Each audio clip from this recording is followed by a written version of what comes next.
The background of neurotheological studies. I am Dr. Ali Akbar Ziaee.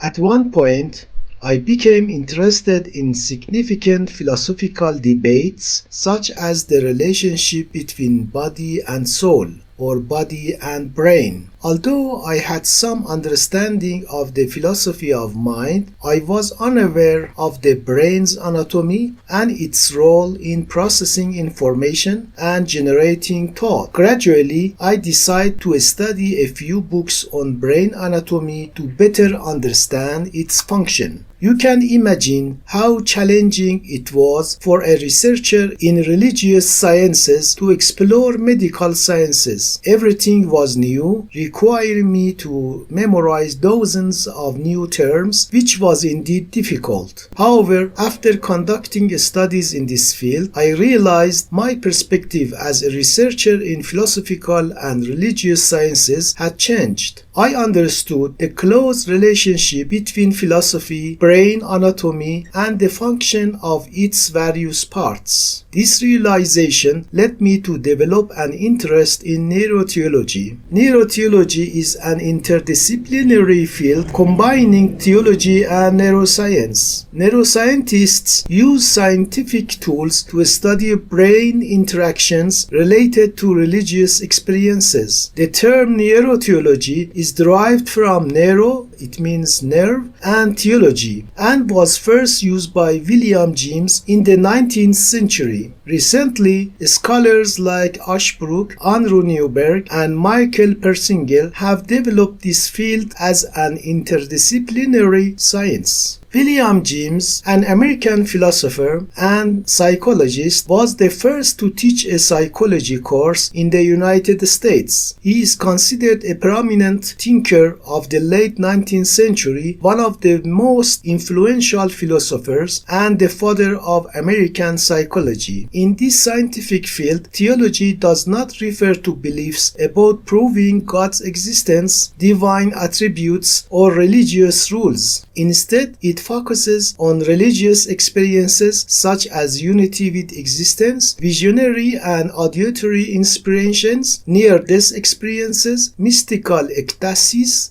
and similar phenomena, which will be discussed in detail later. The analysis provided by neuroscientists about religious experiences based on scientific studies and tools are facts that occur within the human brain. No religious scholar denies these brain interactions. However, whether the brain alone creates these experiences without any supernatural role is a subject that cannot be scientifically proven or refuted. Religious thinkers, using rational and scriptural arguments, prove the existence of a reality called the soul, which is immaterial and control all brain activities. Most neuroscientists, such as Ashbrook and Michael Persinger, approach neurotheology from a materialistic perspective. However, Andrew Newberg, in his various works, states that we have no reason to deny the supernatural or its role in religious experiences. Moreover, this topic lies outside the scope of neuroscientific research. Therefore, this discussion focuses on Newberg's perspectives while also addressing and critically analyzing the views of Michael Persinger, the Gott-Helmet, Ashbrook, and other scholars. The Gott-Helmet and Michael Persinger. Naturally, a neuroscientist or a specialist in neuroscience may have limited knowledge about religion, theology, and philosophy.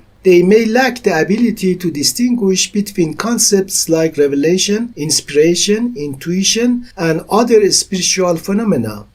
Consequently, they categorize all of this as religious experiences influenced by brain interactions without considering supernatural factors. Neuroscientists in neurotheology discuss unity as a key religious experience across different faiths. However, a religious scholar understands that the sense of unity with the sacred differs fundamentally from the concept of oneness with the universe or pure awareness, as seen in materialistic interpretations or practice like Buddhism. Similarly, in theological studies, a clear distinction exists between revelation and religious experience. Revelation is direct communication from God, often through intermediaries like Jibreel, to prophets. It cannot be considered a religious experience because, as Andrew Newberg defines, religious experience involves seeking connection with the supernatural or sacred realms. Although prophets must demonstrate personal effort and readiness for prophethood, the nature of revelation is beyond their control and occurs solely by divine will. For example, the Prophet Muhammad, peace upon him, awaited revelation, which would descend at its appointed time, independent from his will. These points do not critique neuroscientists for their lack of theological expertise, as it is beyond their specialization. Nevertheless, neuroscientists should collaborate with religious scholars to gain a more accurate understanding of religious terms and concepts. When neurotheology touches upon sensitive religious topics such as the psychological states of prophets and publishes claims questioning their mental health, religious scholars need to learn the theological foundations of this field to defend religion effectively. Neuroscientists claim that revelation and reports of heaven, hell, angels, and divine speech are merely hallucinations, challenge and at times outright deny the validity of religious teachings. Approaches to addressing neuroscientific criticism.